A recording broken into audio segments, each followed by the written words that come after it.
तक हम एक भी भर्ती नहीं निकालेंगे, लेकिन निकालें तो फिर कमिटमेंट होना चाहिए कि कोई भर्ती निकाली तो उसको कहे कि जनवरी में निकली है, दिसंबर तक आपको अपॉइंटमेंट देंगे, तो वो आदमी एक साल के लिए कहीं कर्जा लाटे को पढ़ाए और उसका सिलेक्शन हो। लेकिन होता ऐसा नहीं है।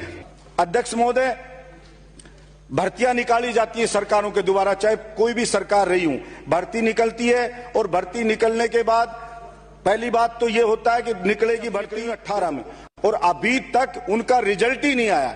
ऐसे एक भर्ती निकालते 3 से 4 साल तक रिजल्ट नहीं आता है, फिर और भर्तियां निकलती रहती हैं। गांव का बच्चा यहां पे आता है अध्यक्ष महोदय, तो एक मकान कमरा उसको 4000 कम से कम किराए पे लेना पड़ता है, और उसका खाने का ट्रांसपोर्ट तो कम से कम 10,000 रुपए एक युवा के खर्च होते हैं, और कोचिंग की फीस अलग देता है। अब एक भर्ती आपने निकाल दी, जैसे आरएस की निकाल दी, आरपीएससी ने निकाल दी भर्ती, और भर्ती निकाल दी 18 में, और उसका रिजल्ट आज तक नहीं आया।